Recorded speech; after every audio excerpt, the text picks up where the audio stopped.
Hey guys, today we're talking about politics in the 1890s. Thanks for joining me on a snow day. Sorry, AP, you gotta work all the time. We got a test coming. Snow days can't make it wait. Um, Essentially what we're going to be talking about today is the major political issues of the 1890s, in which you have an essay that you might be writing on this coming Friday. So keep that in mind. Today we're going to be mostly focusing on the silver issue and farmers in politics. Our first president of this time period is Benjamin Harrison, one of our forgettable presidents, sorry. And what was passed during his presidency is the Sherman Silver Purchase Act. Silver purchasing is the hot issue right now. Should the federal government purchase silver and put it into circulation, or put it towards backing the paper money that was largely inflated during this time period? And we had already seen the federal government act in the Bland-Allison Act, sometimes called the Grand Bland Plan, to buy silver. I think it was like $2 million worth of silver a month, and coin it to put backing to our very inflated currency. And so essentially, this doubles that amount of silver that the federal government will buy and use to back currency. Pro-silver advocates, silverites, they even wanted more, and they saw this as a compromise, and they actually will agree to a tariff, which they're not a giant fan of, in exchange for this Silver Purchase Act. But in result, it didn't really inflate the currency. It didn't really fix the issue. And the reason that many people want silver in circulation to back the money is to that inflation, to keep it down, and many of them end up being debtors that want to pay back their debts at a more not inflated rate. Time period, we have the McKinley Tariff Bill as well, passed the same year, and this was the exchange. We'll give you the Sherman Silver Purchase Act if we get the McKinley Tariff Bill. It's kind of like the Republicans' reward. They wanted a tariff. So it raised tariffs to like unheard of levels, 48% tariff.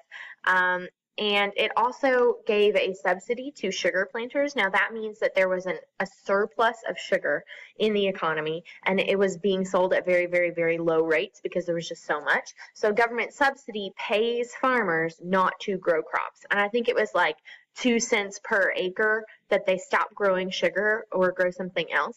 And that ensures that the farmers make money, and that the surplus of sugar goes down, meaning farmers can sell it for more, meaning they're going to make more money. And that does not last forever, but we will see government subsidies for crops later on in American history. This is laying the foundation for it. It raised tariffs on agricultural products, and it was, for the most part, just not very popular. McKinley, our future president, actually lost his congressional seat after this, because that is a really difficult to overcome 48% tariff on almost all goods and agricultural goods. But the tariff issues that we've seen before in American history, they're just not as important as this hot silver issue, which, why is the money supply in the federal government regulating the money supply such a hot issue? Inflation and people having to pay more for goods is what gets them fired up about it.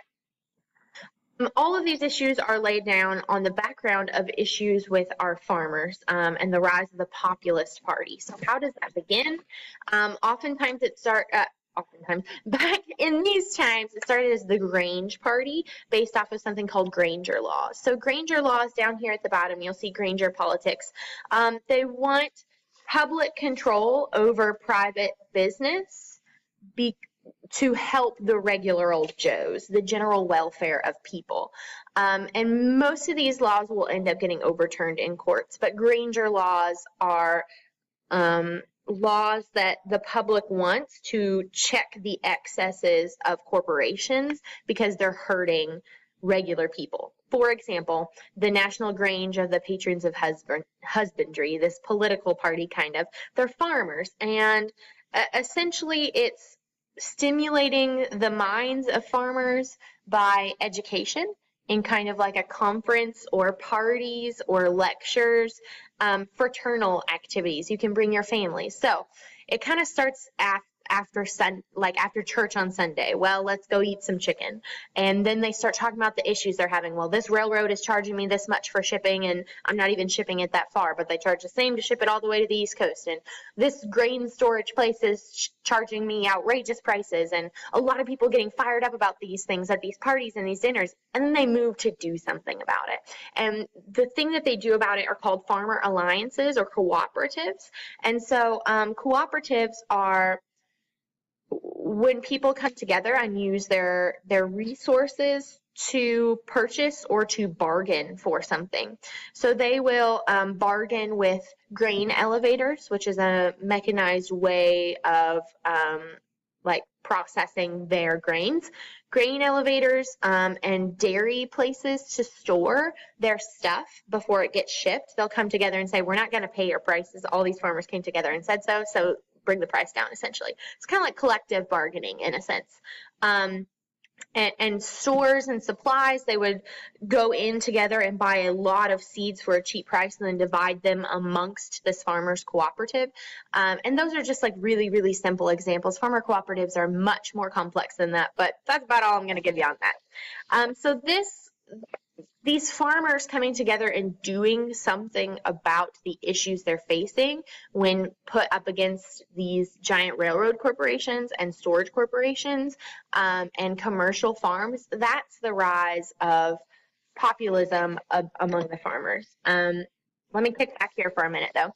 Greenback Labor Party is a little bit different. Greenback Labor Party is more about the money supply issue and less about getting kicked by big corporations issue. They like the inflation and the soft money of the greenbacks that were around during the Civil War and that were super inflated and not worth a lot in the North and the South. And they also want to help laborers improve their conditions. So Greenback Labor, put it together, Greenback Labor Party. And they poll over 1 million votes. They get 14 members to Congress, and this is their goal, essentially. Some of them will push for populism and Granger laws as well, but for the most part, they are a labor party. So this rise of farmers' alliances and cooperatives and the Granger laws, those became more and more popular, so much so that we're going to see populism like enter people's vernacular. And these farmers' alliances in the South and Midwest, they increasingly voice their discontent against the federal government for not protecting them and against those big companies for exploiting them, in a sense. So those loose farmer alliances become tighter and tighter and tighter, and eventually we're going to get a political party from it. They will support or join, many of them will support or join the Knights of Labor cause, labor union, because they support those similar goals, like checking the power of those giant corporations and helping like the poor regular man and better work hours and better pay, those sort of things. They support, even that, though that doesn't always directly affect the farmers. And they also support that hard money idea of coining silver, the government buying more and more silver and coining it and putting it into circulation to kind of manage the inflation issue that's going on. Actually, these issues make it all the way up to a national third party, the Populist Party. So those loose farmers alliances kind of tighten up. They attract recruits from the Greenback Labor Party, from the Knights of Labor, labor union, from people that support the Granger laws and the Granger Party. And they'll actually get some representatives elected to Congress and some ideas pushed forth, like a sub-treasury where they could store their stuff and then borrow money against their stuff. So when their stuff sells, then they can pay the money back. None of that really goes into effect, but they're getting to the point where they're more well known and they're actually a third party that could affect an election. One of their issues, though, one of the downfalls of this party is that there was some anti-African American sentiment, especially in the South, in those Southern farmer alliances that joined the Populist Party. So, like, widespread fear of African Americans in those farmer alliances kind of cuts back on involvement of African American in farmer alliances. And remember, many African Americans are sharecroppers and small farmers themselves. And so they had this big base of people that could have helped them push policies, even though African Americans didn't have that much political power in the South. But they were largely ignored because of race issues and segregation of the time period.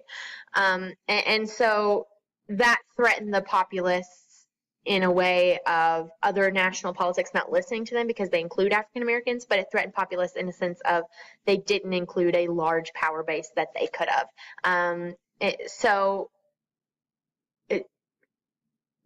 We just see it getting worse and worse in the South racially, and this is just an example of that leaking onto the stage of national politics. So we will have someone run in the 1892 election from the Populist Party, and they run on what's called the Omaha platform, and Omaha, Nebraska, like that, which is like a Midwest state where a lot of that populist sentiment had been growing, and a lot of supporters from Farmers Alliances for the Populist Party in Nebraska. And so here's essentially what it is. They want free and unlimited coinage of silver for the federal government to buy and coin silver at a ratio of 16-1. So coining a lot of silver versus how much money is out there, like paper money. They want a graduated income tax. That means the more you make, the more the federal government taxes you, and that money is put into like funds to help the poor and middle class. So like redistributing wealth is kind of what they wanted to take it as, which was very, I guess, scandalous for the time. They wanted the government to own telephone, railroads, and telegraph companies because they were getting cheated essentially by those corporations that own those things and being charged outrageous prices. And they wanted the government to take over those and allow more fair pricing for that. They also wanted initiative and referendum, which are political terms. Initiative means the people can put forth a bill, and referendum meaning the people can vote whether or not a bill would go into action. We're going to see those come in later, and those ideas are actually used in modern day politics. So the Omaha platform is actually very modern, 1890, but we see things in here that we have today. A postal savings bank, and they also wanted the government to stop giving land to railroads. Remember, the government would give land to railroads instead of paying them to build the railroads and say, here, you can build your railroad and then you have 20 acres on either side and you can sell off to settlers. Well, those railroad companies were making big bucks off of this and charging settlers massive amounts of money. So the Populist Party wanted them to sell railroad property instead of like to railroad companies to actual settlers to cut down on the price and like that middleman. They want a direct election of senators, which we have nowadays. In their time, the representatives from your state chose your senators that go to Congress. So like your state legislator chose those senators, and they wanted more control of who's going to Washington, D.C. to represent them.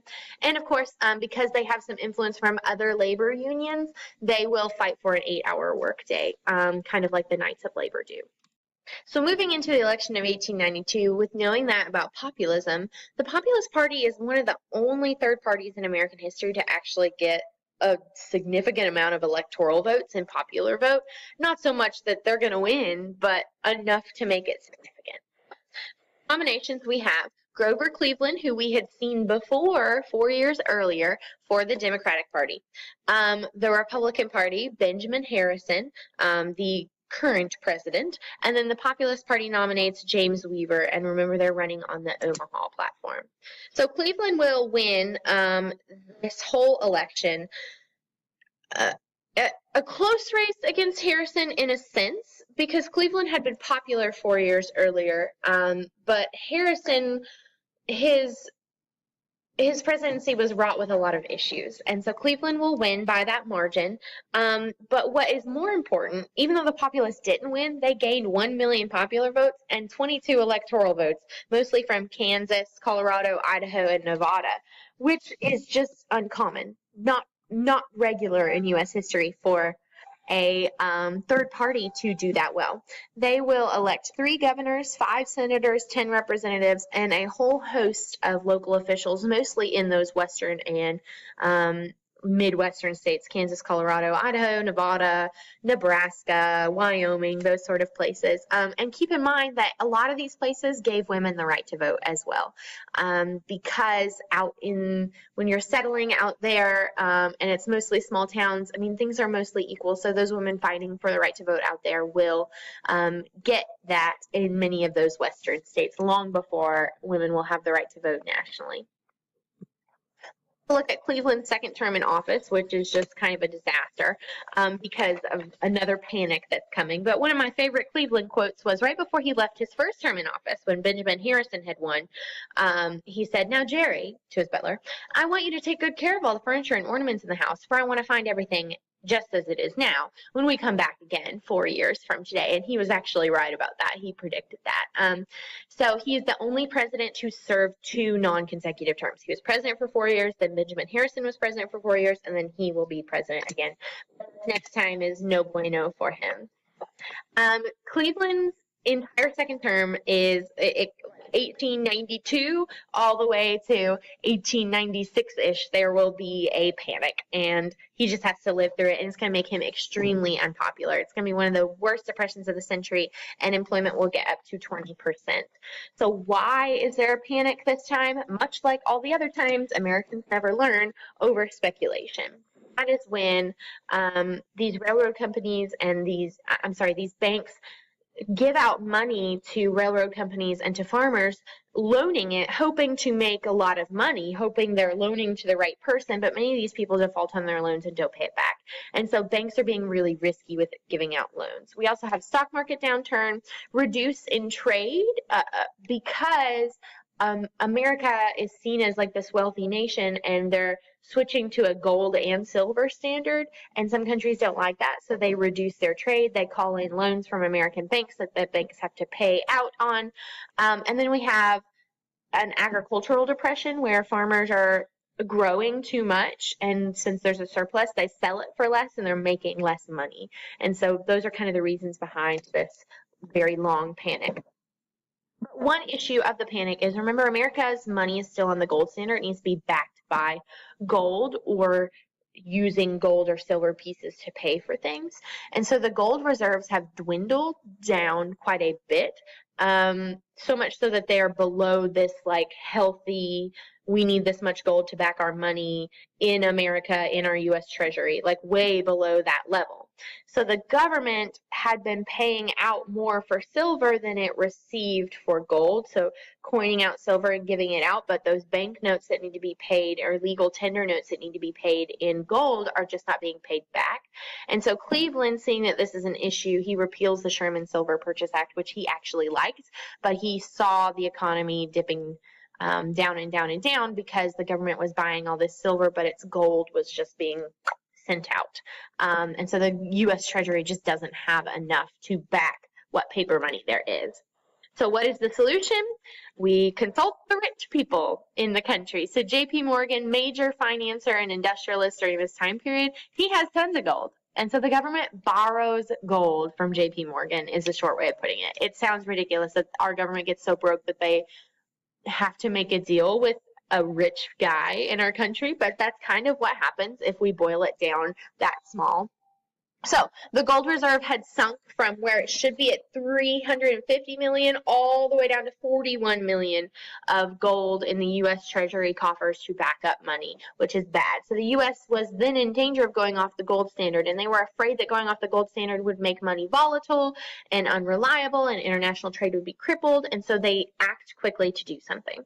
So Cleveland persuaded J.P. Morgan and other bankers, not just him, but mostly him because he has a lot of money, to lend the government $65 million in gold, and that they would pay it back plus 7 million more. Like they would make J.P. Morgan and all these bankers would make 70 million eventually, just not right now. So like a commission kind of. And so these bankers kind of make a concession. They obtain some of the gold abroad, get it out of other countries in the United States, send it to the Treasury, and we will see confidence in the nation's finances restore.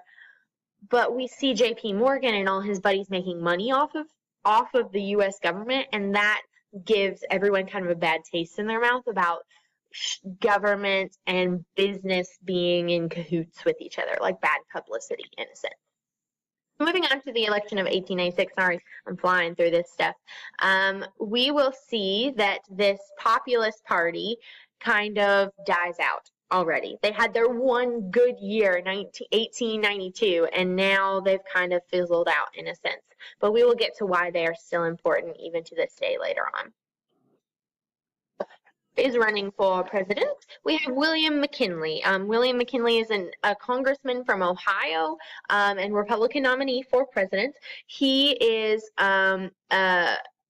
goes with the Republican gold standard platform, but also kind of brings in this idea of bimetallism. And bimetallism is the idea of backing our money with gold and silver. And the true idea of bimetallism is that everyone in the world would back their money with gold and silver, but that's just not going to happen, and everybody knows it kind of idea. Republicans are also very for the protective tariff. On the other side, for the Democrats, we have William Jennings Bryan. He is a Democratic nominee, and he is just not a fan of Cleveland, which is why he's running. He believes that silver should be coined and used as currency, not so much to back up money, but more as like actual in coins.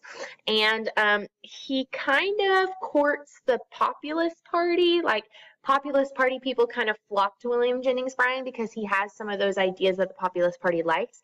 And so in a sense, he ends up overshadowing the populist party and kicking them out of national elections, because those people that would support him if he were a populist would still support him if he were a Democrat. And so he ran as a Democratic a Democratic nominee. Sorry. He sees himself, he's from Nebraska. He was a great speaker. He saw himself as like a champion of the poor. He had a lot of heart and passion, but he just wasn't well educated, wasn't very intellectually bright like William McKinley. And so one of the biggest moments we see of William Jennings Bryan, one of the reasons that the silver versus gold coin versus backing money, hard money versus soft money issue even comes to play is because he, William Jennings Bryan, who's very passionate, kind of brings it to the forefront. And he does so very prominently at the Democratic Convention in Chicago, where he gives the Cross of Gold speech. And here's a little bit from it. "You come to us and tell us that the cities are in favor of the gold standard. We reply that the great cities rest upon our broad and fertile prairies." So there he's saying that they want the gold standard. Well, listen to us, because their great cities rest upon us as farmers. "Burn down your cities and leave our farms, and your cities will spring up again as if by magic. But destroy our farms, and the grass will grow in the streets of every city in the country. Having behind us the producing masses of the nation, we will answer their demands for a gold standard by saying to them, you shall not press down upon the brow of labor this crown of thorns. You shall not crucify mankind upon a cross of gold."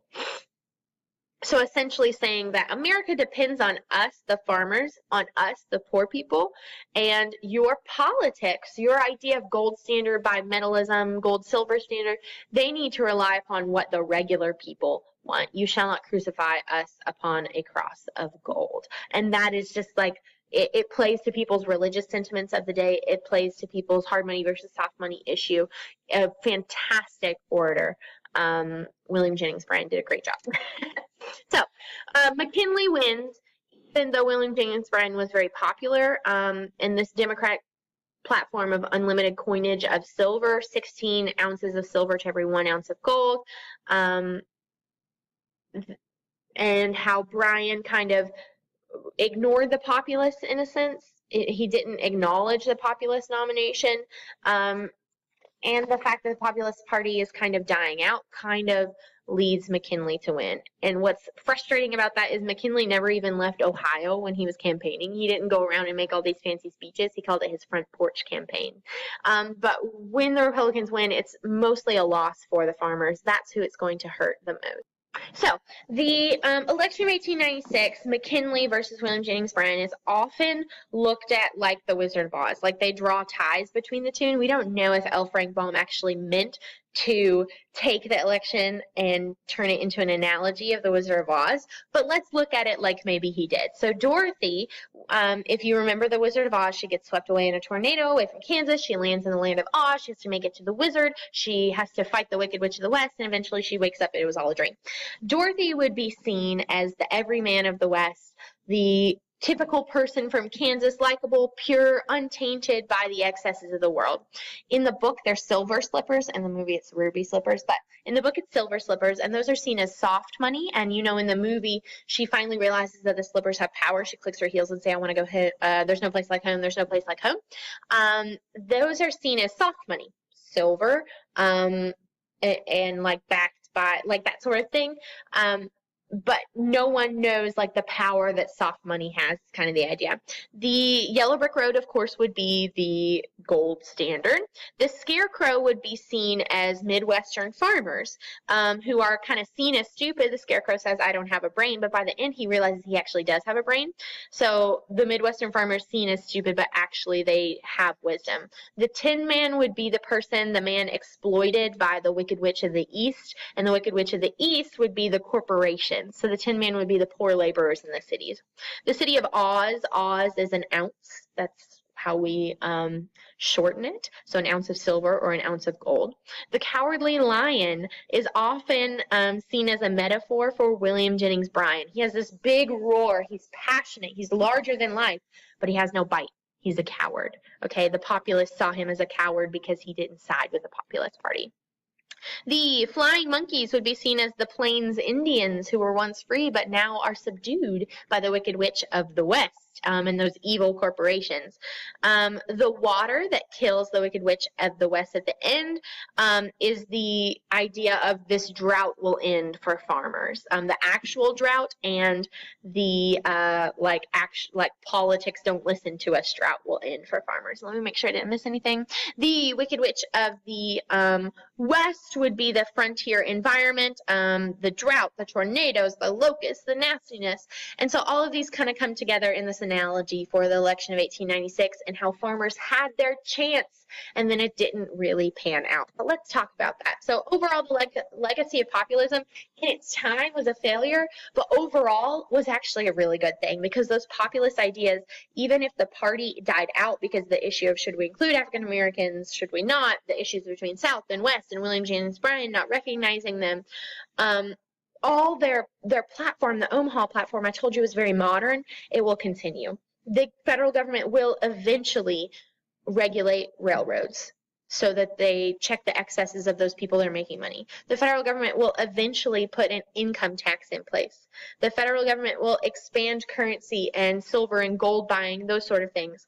Eventually, we will get direct election of senators initiative and referendum. We'll get a postal savings bank. We'll get an expanded postal service. So those populist ideas do continue even though the Populist Party died out. And that dream of farmers and the regular people rising up, essentially, even though it doesn't work in this era, it's very important to see that idea as like an American spirit and people exercising their democratic rights in a way. All right, guys, thanks for listening. Glad it only lasted 2 videos. Talk to you about it tomorrow.